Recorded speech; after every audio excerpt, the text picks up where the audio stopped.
ಮದುವೆ, ಗಂಡ ಹೆಂಡತಿ, ಮಕ್ಕಳು, ಮೊಮ್ಮಕ್ಕಳು, ಸಂಸಾರ ಇವೆಲ್ಲ ಕ್ಷಣಿಕ ಮಾತ್ರ ಎನ್ನುವಂತಾಗಿದೆ. ಕೌಟುಂಬಿಕ ಮೌಲ್ಯಗಳನ್ನು ಒಡೆಯಲು ಸೇತುವೆಯಾಗಿ ನಿಂತಿರುವ ಸೋಷಿಯಲ್ ಮೀಡಿಯಾಗಳು ಬದುಕಿನ ದಾರಿ ತಪ್ಪಿಸಿ ಇಡೀ ಸಂಸಾರ ಒದ್ದಾಡುವಂತೆ ಮಾಡ್ತಿವೆ.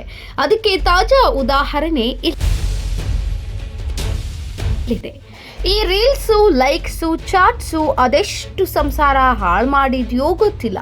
ಕಳೆದ 3-4 ದಿನಗಳಿಂದ ಮಂಜು, ಲೀಲಾ ಮತ್ತೆ ಒಂದಾದ ಸುದ್ದಿ ಟ್ರೆಂಡಿಂಗ್ನಲ್ಲಿತ್ತು.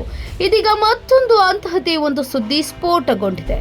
ಕಳ್ಕೊಂಡು ಬಿಟ್ಟು ಪ್ರೀತಿಸಿದ್ದನ್ನ ಮದುವೆಯಾಗಿ ಈಗ ಅವು ಬೇಡವೆಂದು 12 ವರ್ಷದ ಕಂದಮ್ಮನ ಅನಾಥ ಮಾಡಿ ಪೊಲೀಸಪ್ಪನ ಜೊತೆ ಪರಾರಿಯಾಗಿದ್ದಾಳೆ. ಬೆಂಗಳೂರಿನ ಚಂದ್ರ ಲೇಔಟ್ ಪೊಲೀಸ್ ಠಾಣೆಯಲ್ಲಿ ಪ್ರಕರಣ ದಾಖಲಾಗಿದೆ. ಸ್ಟೋರಿಯ ವಿವರವನ್ನ ನೋಡುವುದಾದ್ರೆ, ಈ ಕಥೆಯ ಹೀರೋಯಿನ್ ಮೋನಿಕಾ ಮೂಲತಃ ಮೈಸೂರಿನ ರೀಲ್ಸ್ ರಾಣಿ. ಮೈತುಂಬಾ ಮೇಕಪ್ ಹಾಕೊಳ್ಳೋದು, ರೀಲ್ಸ್ ಮಾಡೋದೇ ಈಕೆ ಕಾಯಕ. ಮೊದಲನೇ ಪತಿಗೆ ಗುಡ್ ಬೈ ಹೇಳಿದ್ದ ಈಕೆ 15 ವರ್ಷಗಳ ಹಿಂದೆ ಪ್ರೀತಿಸಿದ ಪ್ರಿಯಕರನ ಕೈ ಹಿಡಿದಿದ್ದಳು. ಸಾಕ್ಷಿ ಎನ್ನುವಂತೆ 12 ವರ್ಷದ ಮಗನಿದ್ದಾನೆ. ಈಗ ಮಗ ಹಾಗೂ ಗಂಡನನ್ನ ಬಿಟ್ಟು ಕನಸೋ ಇದು ನನಸೋ ಇದು ಎಂದಿದ್ದಾಳೆ. ಓಡಿ ಹೋಗುವ ಮುನ್ನ ಪೊಲೀಸರ ಹೆಸರು ರಾಘವೇಂದ್ರ, ಮೂಲತಃ ಉತ್ತರ ಕರ್ನಾಟಕದವ, ಬೆಂಗಳೂರಿನ HSR ಲೇಔಟ್ ಠಾಣೆಯ ಹೊಯ್ಸಳ ಡ್ರೈವರ್. ಈತನಿಗೂ ಮದುವೆಯಾಗಿ ಮಗು ಇದೆ. ರೀಲ್ಸ್ ಮಾಡ್ತಿದ್ದ ಮೋನಿಕಾ ಕಳೆದ ಜೂನ್ನಲ್ಲಿ ಇನ್ಸ್ಟಾಗ್ರಾಮ್ ಮೂಲಕ ಪರಿಚಯ ಮಾಡಿಕೊಂಡಿದ್ದಾಳೆ. ಪರಿಚಯ ಸ್ನೇಹಕ್ಕೆ ತಿರುಗಿದೆ, ಪ್ರೀತಿಯೂ ಆಗಿದೆ.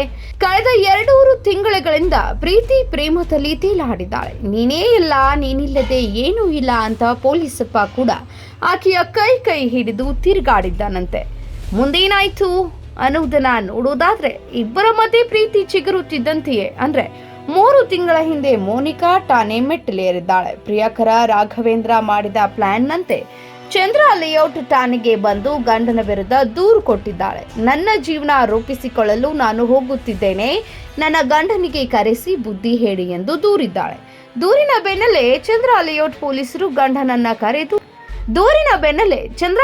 ಪೊಲೀಸರು ಗಂಡನಿಗೆ ಕರೆ ಮಾಡಿ ಕರೆಸಿದ್ದಾರೆ.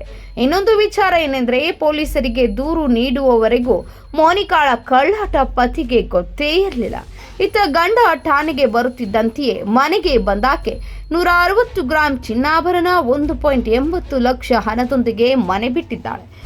ಮಗ ಕೊಲ್ಲೋದಾಗಿ ಬೆದರಿಕೆ. ಪೊಲೀಸರ ತನಿಖೆ ಎದುರಿಸಿ ಗಂಡ ಮನೆಗೆ ಬಂದ. ಮನೆಯಲ್ಲಿ ಮೋನಿಕಾ ಇರಲಿಲ್ಲ.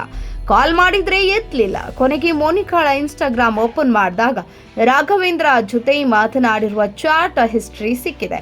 ಅಸಲಿ ಸತ್ಯ ತಿಳಿದ ಮೋನಿಕಾಳ ಪತಿ ಕೂಡಲೇ ಚಂದ್ರ ಲೇಔಟ್ ಪೊಲೀಸ್ ಠಾಣೆಗೆ ಓಡೋಡಿ ಬಂದಿದ್ದಾರೆ. ಈ ವಿಚಾರ ಹಿರಿಯ ಅಧಿಕಾರಿಗಳಿಗೆ ಗೊತ್ತಾಗುತ್ತಿದ್ದಂತೆ ಪೊಲೀಸಪ್ಪನ ಸಸ್ಪೆಂಡ್ ಮಾಡಿ ಆದೇಶ ನೀಡಿದ್ದಾರೆ.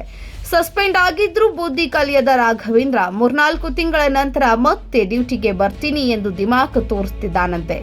ಅಲ್ಲದೆ ಮೋನಿಕಾಳ ಪತಿಗೆ ಕೊಲೆ ಬೆದರಿಕೆ ಹಾಕಿದ್ದಾನೆ. ಅಲ್ಲದೆ ಮನೆಯಲ್ಲಿರುವ 12 ವರ್ಷದ ಮಗನನ್ನೂ ಸಾಯಿಸುವುದಾಗಿ ಹೆದರಿಸಿದ್ದಾನಂತೆ.